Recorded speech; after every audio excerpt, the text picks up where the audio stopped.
So you have questions regarding anxiety and how to get control of it.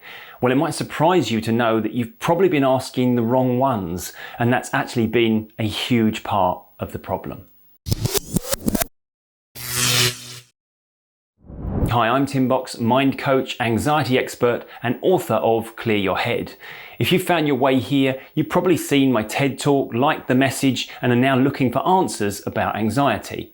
Well, I'm glad you're here because today I'm going to talk about something that could change the way you approach anxiety completely. See, I get asked a lot of questions about anxiety. I do a lot of live Q&As on this channel, but here's the thing, a lot of those questions are the wrong ones. Now, they're not wrong because they're bad questions or because the people asking them aren't intelligent enough to ask the right ones. They're wrong because they come from a place of misinformation about what anxiety actually is and how we should be dealing with it. So in this video, I'm going to cover 4 of the most common questions I get asked that are actually the wrong questions to be asking. And more importantly, I'm going to tell you why they're the wrong questions, because knowing that is going to help you ask the right ones in the future. Let's do it. So the first one is a question I hear all the time. What's the difference between normal anxiety and an anxiety disorder? And on the surface, it seems like a fair question, right? People want to know if what they're feeling is within the range of what's considered normal, or if it's something that requires professional help. But here's why it's the wrong question. The very idea that there's some clear-cut line between normal anxiety and disorder-level anxiety is exactly what creates the problem.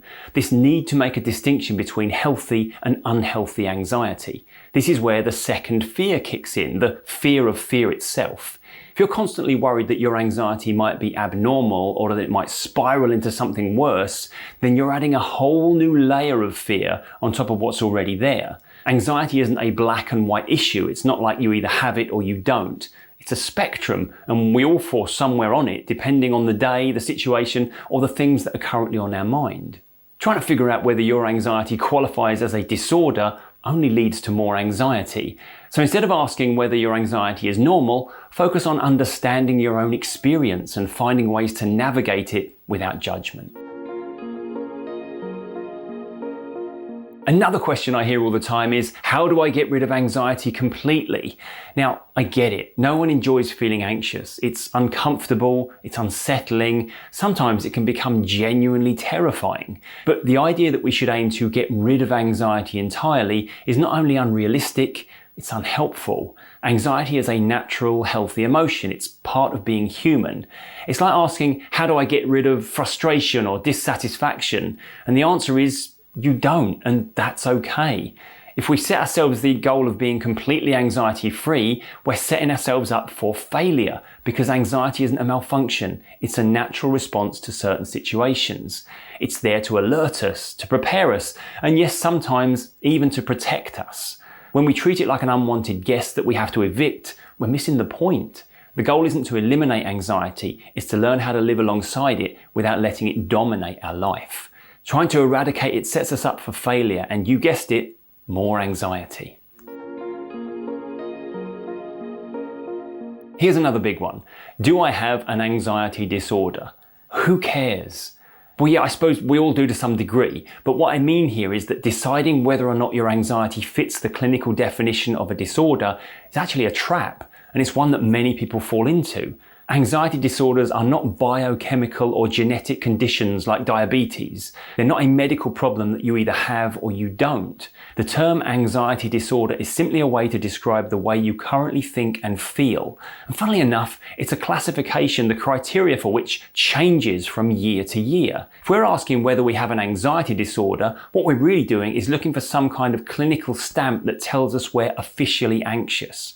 But here's the thing, you don't need that stamp to start looking after your mental health. Being mindful of your psychological and emotional well-being should start long before you seek any diagnosis or professional assistance. And more importantly, treating anxiety like a disorder that you have or don't have will often simply make you more anxious. That's because it sets up this false idea that you're either normal or broken, healthy or sick.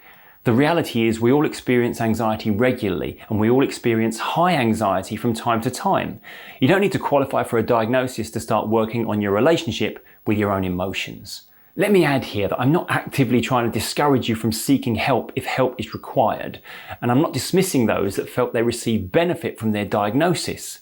I'm simply saying, instead of asking whether or not you have a disorder, maybe ask how you can reduce and control your anxiety levels, because the answer to that question will be of much greater value. Okay, final one. What are the best meds for anxiety? Quick disclaimer here. I'm not a doctor, so I'm not qualified to give medical advice. When it comes to medication, always talk to your doctor before starting or stopping any medication. But let's talk about why the question of meds often misses the mark. The story for this one starts many years ago when I used to frequent anxiety forums and chat rooms online. Whilst I was trying to offer meaningful advice, it seemed like in these groups, all people wanted to really talk about was their anxiety meds and which ones others would recommend asking their doctor for. The question, what are the best meds for anxiety, was nearly every other post. The assumption behind this question is that anxiety is a medical problem with a medical solution.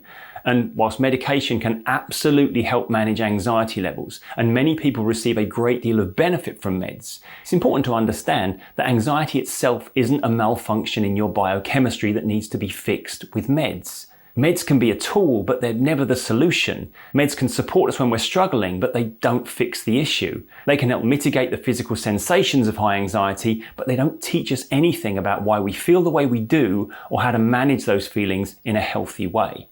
But I want to be very clear here. I'm absolutely not saying throw your meds away. I'm perfectly aware that the right meds at the right time have literally saved lives. I'm not trying to deny that. But even if we find the right meds, we still need to do the work of understanding our emotional responses and updating our emotional strategies to the point where we no longer require medicinal support. We're not anxious because we're not on the right meds. We're anxious due to our psychology and/or our current circumstances. Neither of those things are fixed with medication. So, when it comes to questions about anxiety, those are the ones you might want to steer away from. Instead of asking, is my anxiety normal? Ask, what is my anxiety trying to tell me? Instead of asking, how do I get rid of anxiety? Ask, how can I work with my anxiety? Understanding anxiety as an emotion, not an illness, and learning to navigate it with compassion rather than fear is the key to making peace with it.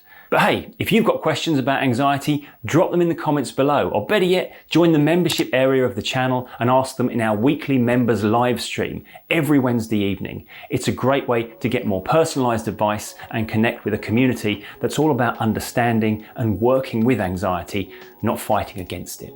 Thanks for watching this video. If you found it helpful, give it a thumbs up, share it with someone who might benefit, and don't forget to subscribe for more content just like this one. Remember, always be kind to your mind. I'll see you next time.